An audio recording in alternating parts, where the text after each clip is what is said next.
দুই যুগেরও বেশি সময় ধরে একটু একটু করে দখল হয়ে গেছে ঝালকাঠি শহরের বুক চিরে বয়ে চলা খালগুলো।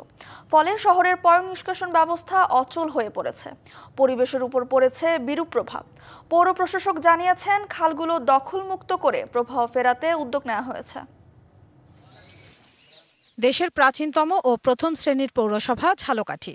1875 সালে প্রতিষ্ঠিত এই পৌরসভা শহরটি একসময় পরিচ্ছন্ন শহর হিসেবে পরিচিত ছিল। শহরের বুক চিরে প্রবাহিত ছিল প্রশস্ত 22টি খাল। অতিবৃষ্টি হলেও দ্রুত তা খালগুলো দিয়ে নেমে যেত সুগন্ধা নদীতে। দুই যুগেরও বেশি সময় ধরে প্রায় সবগুলো খালই দখলদারদের কবলে পড়ে অস্তিত্ব বিলীন হয়ে গেছে। বর্তমানে 4 থেকে 5টি খালের নামমাত্র অস্তিত্ব থাকলেও সেগুলোরও দুই পাশ দখল হয়ে পরিণত হয়েছে ক্ষীণস্রোতে। এলএমই সার্টিফাইড বিশ্বসেরা কপারে তৈরি ওয়ালটন কেবলস, যা আপনার স্থাপনাকে রাখবে সব সময় নিরাপদ। শহরের কিছু সড়কের পাশে ড্রেন তৈরি করা হলেও আবর্জনা অপসারণ না করায় খাল কিংবা ড্রেন কোনোটি দিয়েই পানি নিষ্কাশন হচ্ছে না। এগুলো পরিণত হয়েছে মশা মাছির আবাসে, ছড়াচ্ছে রোগ জীবাণু। এক পশলা বৃষ্টি হলেই রাস্তাঘাট, দোকানপাট ও ঘরবাড়ি তলিয়ে ময়লা আবর্জনায় সয়লাব হয়ে যায়।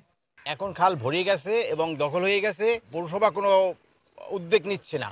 অবৈধ স্থাপনা অতি দ্রুত উচ্ছেদ করে ঝালকাঠি জেলার প্রাণ ফিরিয়ে আনার জন্য এই খালগুলোকে পুনরায় খনন করা হোক। মুষল আকারে বর্ষা হইলে সেই পানি এখানে নিষ্কাশনের কোনো ব্যবস্থা নাই, সেগুলো আমাদের এই রোডে প্রবাহিত হয়। আমাদের স্কুলের পাশে এই খাল জনগণ তারা ময়লা ফালায় ভরাট করছে, তো এতে রোগ জীবাণু ছড়ায়, মশার উৎপত্তি অনেক বাড়ছে। অবৈধ স্থাপনা সরিয়ে খালের প্রবাহ ফিরিয়ে আনার উদ্যোগের কথা জানিয়েছেন পৌর প্রশাসক। আমি আশা করি যে খালের নাব্যতা বৃদ্ধি পেলে খাল খননটা হলে যে সমস্যাগুলো আছে, মশা এবং ময়লার স্তূপ, এগুলো থাকবে না। আমরা একই সাথে ময়লার যেখানে ময়লার ভাগার বা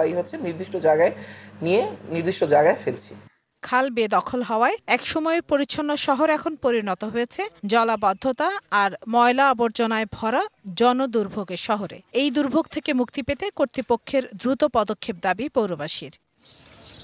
ডিবিসি নিউজ ডেস্ক।